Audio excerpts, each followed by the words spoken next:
everyone. This is the fourth video discussion of the concept of income. In this video, we will discuss the installment basis of reporting and deferred reporting. So, the installment basis of reporting accounts for income at the time of collection rather than at the time of sale, for which collection of the payment from customers extends over several periods subsequent to the sale. So, in this case, the taxpayer or the seller is engaged in selling goods or properties. However, accrual basis is not applicable to him because the terms of the collection extend over several number of years and not just 1 year. Therefore, installment basis reporting is most likely applicable into his case. The customers are required to make regular payments with likelihood that full collection cannot be made, or customers may default one or few payments in the future. For example, if the seller, taxpayer, is engaged in selling, let's say, high value properties, say for example, cars. Okay, so since the collection normally extends over 3 years to 5 years, and then there's a possibility that the customer will default payment in the future, therefore, installment based reporting income is applicable to him. Under installment basis, there are several terms that we need to understand. Number one is the selling price, means the sum of the amount received in exchange of the property sold. This is normally computed as cash received plus the fair market value of the property received. For example, we have a trade-in value, so we will add that to our cash received. We also have the installation received or collected from the buyer, and then a mortgage assumed by the buyer if there is a mortgage equals the total selling price. Okay? So again, the selling price is the amount of received by the seller in exchange of the property sold. So this includes the cash, the down payment, for example, also include the fair value of the property received in case there is a trade-in or it allows trade-in, and the installation, the succeeding year's collection, and if the property sold is subject to a mortgage and such mortgage is assumed by the buyer, then that is also included in our selling price. The second term is the contract price. The contract price is the sum that the buyer agreed to the seller, and more often than not, the selling price and contract price are equal. But in some cases, the contract price may differ from the selling price, and this is computed as follow. We have the selling price, add the excess mortgage over the cost of the property sold. For example, if the cost of the property is only 300,000 and then the mortgage assumed by the buyer is 500,000, therefore there's an excess mortgage over the cost of the property sold.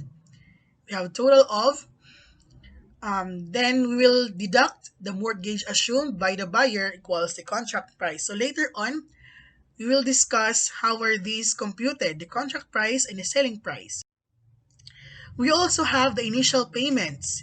Initial payments means the payments received in cash or property other than evidences of indebtedness of the purchaser during the taxable period in which the sale or other disposition is made. So when we say initial payments, these are the total payments received by the seller from the buyer.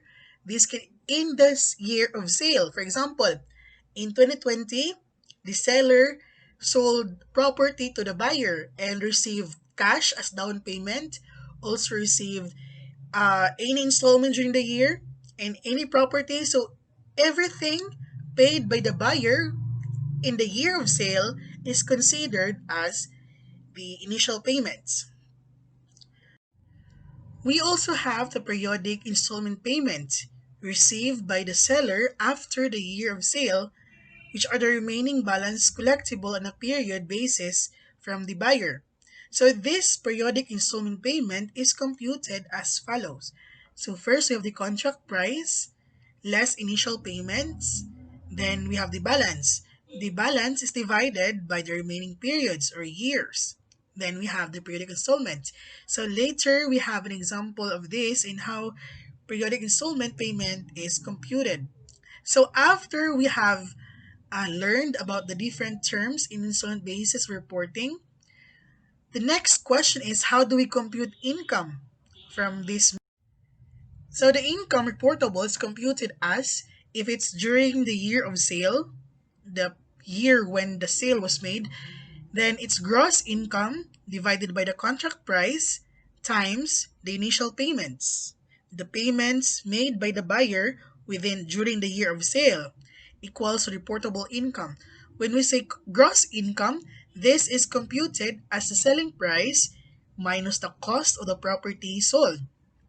However, in the subsequent year after the year of sale, the computation of the reportable income will be different. The computation of the reportable income after the year of sale will be gross income divided by the contract price times the collections made this year subsequent to the year of sale, equals to the reportable income. Okay? So let's have an example. GM Motors is a regular dealer of vehicles and automobiles. As part of its pricing and marketing scheme, it accepts old owned vehicles by the buyer for a trade-in value. So GM Motors is a regular dealer of vehicles and automobiles, and it accepts a old vehicles for trade-in. During the year, it sold 2 units of 2 different buyers with the following terms. So we have buyer X and buyer Y. So the total cash to be received by GM Motors, we have 2.5 million from buyer X and 3.2 million from buyer Y. And then buyer X and buyer Y traded their old car. We have cost from buyer X 1.5, while the depreciated value is 700,000 pesos only, and the fair value is 500,000. When we say depreciated value, meaning this is the book value of the old car. From buyer Y, the cost of the old car traded in is 2 million, while its depreciated or book value is just 500,000 and its fair value is 600,000. Also, there were mortgage for the two properties or vehicles sold to buyer X and buyer Y separately. However, this mortgage were assumed by the buyer. Okay, we have buyer X assumed 400,000 mortgage, while buyer Y assumed a mortgage of 1.2 million. The cost of the property or the vehicle sold by GM Motors to buyer X is 900,000, while 1 million to buyer Y. Also, during the year, down payment received by GM Motors from buyer X is 100,000, while from buyer Y, it's 150,000. And both buyer X and buyer Y has 3 years remaining to pay the remaining balance. Okay?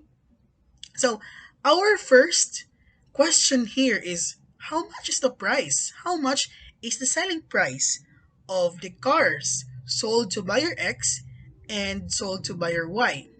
So, let's have this. So, our solution in this problem would involve several steps. Okay? So, the first step is we need to compute the selling price and the contract price. So, we have buyer X and buyer Y.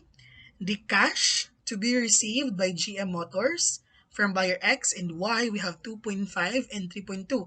Remember, this cash is yet to be received by the seller, GM Motors. It's not yet paid. Okay? So aside from that, buyer X and buyer Y also traded their old car. Remember that the old cars from buyer X and Y have costs and depreciated values? We will just ignore those figures because what we need here is the fair value of the property they traded in to the sale. Okay? So the fair value of the old car traded by buyer X was 500,000, while the fair value of the property traded by buyer Y was 600,000. Apart from the cash and the trade-in value, we also have the mortgage. This mortgage was originally by the seller, GM Motors, but assumed by the buyers, X and Y. So you have 400 and 1.2 million. So a total of the selling price of the property or vehicle sold to buyer X was 3.4 million, while the property or vehicle sold to buyer Y was 5 million. This is the selling price. However, it's not yet the contract price. Okay? So, in computing the contract price, we need to add the excess of mortgage over the costs. So, for buyer X, there is none because the mortgage is lower than the cost. While for buyer Y, we have 200,000 because the cost of the property is only 1 million while the mortgage assumed by the buyer is 1.2 million. Then we will deduct the mortgage assumed. So the contract price now is 3 million for buyer X and 4 million for buyer Y. So, okay, again, the cost of the property sold to buyer X was 900,000, while the mortgage is 400. Therefore, there is no excess mortgage over the cost. While for buyer Y, the cost was only 1 million, while the mortgage assumed is 1.2 million. You might be asking, why do we need to add the excess mortgage over the cost? Then later on, deduct the mortgage assumed. Okay? Very good question. Okay. In computing the selling price, when we say selling price, this is the total amount received or benefited by the seller from the buyer.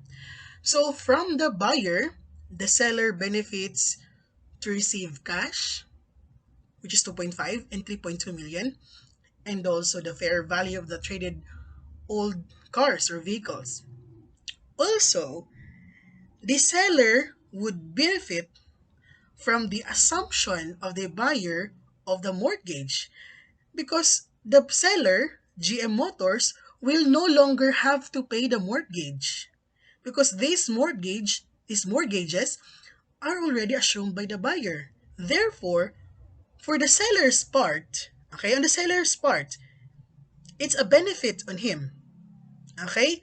It's a benefit because it will no longer pay the mortgage because these mortgage are already assumed by the buyer. Therefore, these are added to our selling price. Okay?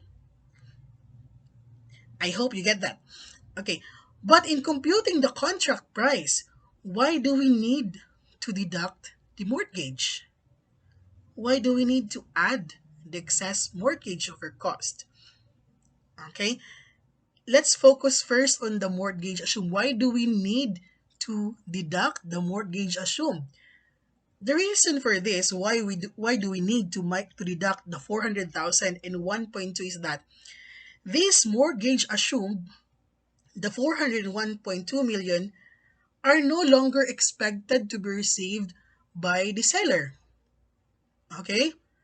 Though the seller would benefit from this as part of the selling price, but the seller would not expect the buyer to pay the seller for the mortgage because the buyer will have to pay the creditor. Okay?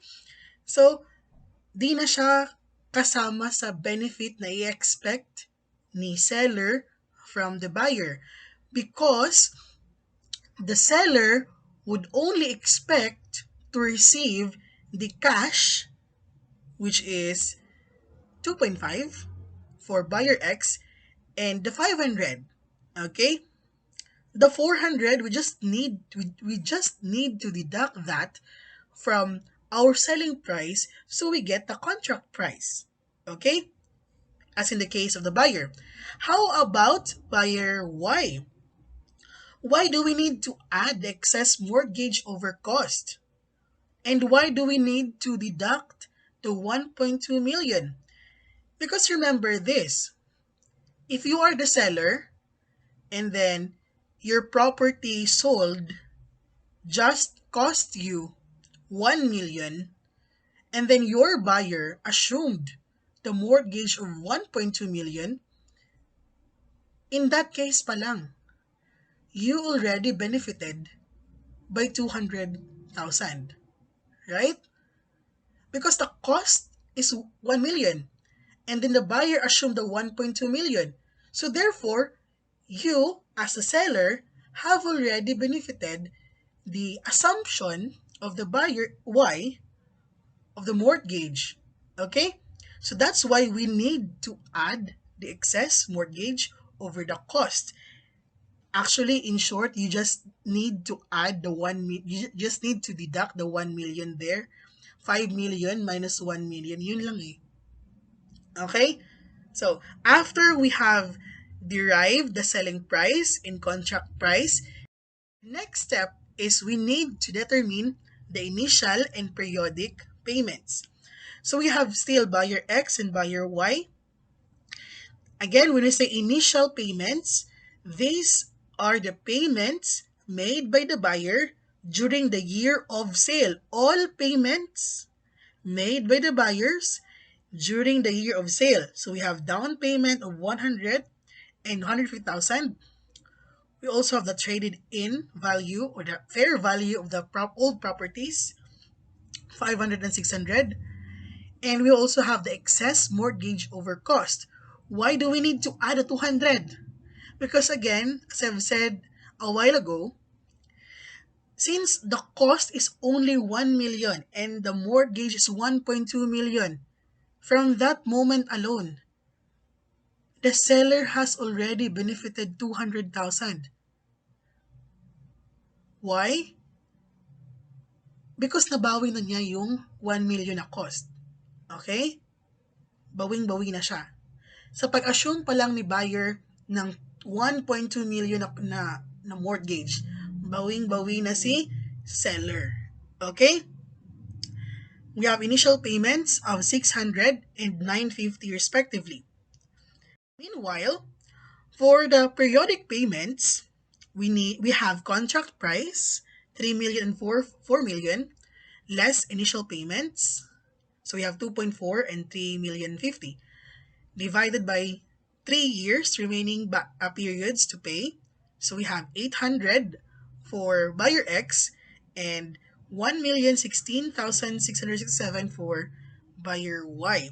So after we have computed the initial payments, periodic payments, the selling price and contract price, the next step is how do we compute the income? Okay? So the third is finally we can now compute the reportable income during the year of sale and the succeeding years. So for the year of sale, again, this is just for the sale to X, okay? Sale to X muna. So we have 3.4. This is the contract price. I don't know, the selling price rather, the selling price. The selling price 3.4 minus the cost of the property or the vehicle sold over 3 million, that is the contract price. Okay, take note, selling price minus the cost. So we get the gross income. Okay, selling price minus the cost is equal to gross income divided by 3 million. 3 million is our contract price multiplied by 600. 600 is the initial payment. So we have 500,000 pesos. This 500,000 pesos is our reportable income from our sale to X. In the year succeeding for 3 years, we have still again a gross income, that is selling price, minus the cost divided by 3 million, the contract price. And our succeeding collections will be 800,000. Remember the periodic payments? So in the succeeding year, we will report an income of 666,667. Okay? However, for our sale to Y, again, a while ago that was our sale to X. Now this time we have the sale to Y. So our selling price was 5 million less the cost, which is 1 million. The cost of the property we sold to Y divided by the contract price, the 4 million, times 950. So we get 950 as our reportable income. That is for the year of sale. For the years thereafter, for 3 years, we'll have the same. Selling price minus 1 million the cost over the contract price times 1,16,667 pesos. So we get a reportable income for 3 years, 1,16,667. So yun lang. That's how easy to compute income under installment basis of reporting. Okay? So, applicability. There's a certain criteria or qualifications who will report or who will use this installment reporting method. In installment reporting of income, it may be allowed to the following persons and under certain conditions. So number one, if it's a sale of personal property or movable property, okay? Personal properties like cars, and the seller is a dealer, okay? The seller is a dealer, meaning he is regularly engaged in selling such property, not casual, but regular. This method can also be applied to non-dealers of personal property, however, provided that the sale is a casual sale or disposition and the property sold is not an inventory. Why? Because kung inventory siya, dealer na siya. Okay? That would qualify under number one, the seller is a dealer. And the selling price is more than 1,000 pesos. So if it's just below 1,000, then that is, or just 1,000, that would not qualify the seller to install the reporting of the income. Okay? So again, applicable ang installment reporting if the seller is a dealer, and pwede rin siya sa non-dealers, pero dapat casual sale and the property sold is not an inventory and the selling price is more than 1,000. And the initial payments do not exceed 25% of the selling price. Second, if it's a sale of real property, immovable like land or residential houses, pwede siya, okay, if the seller is a dealer, okay, and the real property sold was included as part of the inventory, and the initial payments do not exceed 25% of the selling price.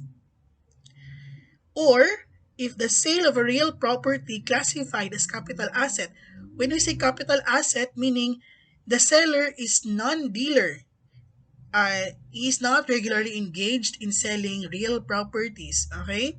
So non-dealer of realty or in real estate, and the property sold is not an inventory, and the initial payments do not exceed 25% of the selling price. Okay? So what if the installment reporting is not applicable to the taxpayer? What if the sale or the taxpayer is not qualified under the given condition? So in that case, deferred reporting will apply. Okay, so deferred reporting is applicable if the initial payments exceeds 25% of the selling price, in which installment method reporting is not applicable. When deferred reporting is more appropriate, the following rules will apply. First, the note or the promissory note evidencing the obligation shall be converted to its discounted value. Therefore, we will use the present value here. In interest pertaining to the amortization of the loan or obligation shall be reported as income in the year of collection, so in the succeeding year. So for example, Joey is not a regular dealer of home appliances. Okay? He's not a regular dealer of home appliances on his own basis. Therefore, he does not qualify the installment reporting. However, in 2018, he made the following sales. So we have cash down payment and installment payment evidenced by a note. So collectible as follows for 2019, we have 36,667. In 2020, we have same amount. In 2021, we have the same amount. The note is a non-interest bearing, but the prevailing market interest for similar transactions is 10%. The cost of the property sold is 45,000 pesos. The present value factor applicable is 2.4868 in 5. Okay? So again, Joey is not qualified to report his income under installment basis because he's not a dealer. Okay? And I guess the initial payments exceed 25%. Let's find out. So our solution will be first to determine whether the taxpayer qualifies for installment reporting. The following computation is necessary. So cash down payment is 40,000 and the installment payment evidenced by a note is 2019 36,667 and so on until 2021. So the total selling price is actually 150,000 pesos. Okay? That is the total selling price.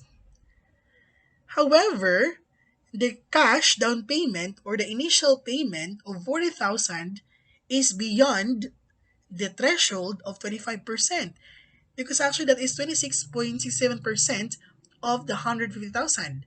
Therefore, Joey, being not a regular dealer of selling uh, home appliances, is not qualified to report his income under installment reporting.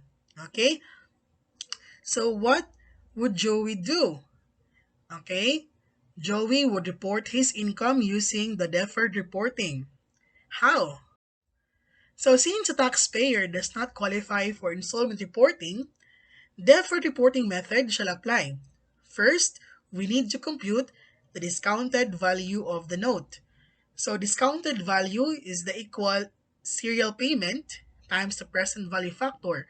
So we have 36,667 times 2.48685. Our total discounted value is 91,185.40. Next, this is the amortization table we have. Okay, so from our principal balance of 91,185, we have payments. Take note that this note is not non-interest bearing. Okay, so we only use the prevailing market interest rate. So the 36,667 deducted by the intrinsic interest of 9,118.50. So we have 27,548.17 for the first year, and so on. So how do we report income for Joey? So the income to be reported is we have 4 years, 2018, the year of sale, until 2021. So Joey received 40,000 cash on 2018 as down payment, and of course, discounted value of the note, which is 91,185. A total revenue of 131,185 in the year 2018, less the cost of the property sold, which is 45,000, Therefore, Joey will report a gross profit of 86,185. So unlike the installment reporting, deferred reporting um, automatically report the entire gross profit. Okay, so in installment reporting, if you remember, the gross profit was spread over the collection period. But in deferred reporting, the entire gross profit we is deducted, or I mean is reported as income of the seller. And in the succeeding years, the interest earned will form part of Joey's income. So we have 9119, and then 6,364, and 3,332. So if you will add these together, the 4 years total income earned, this equates to 150,000 pesos. Okay? So that is how deferred reporting is computed. Okay? So I hope you learned a lot from these discussions, and I hope you'll watch the next videos. Thank you for watching.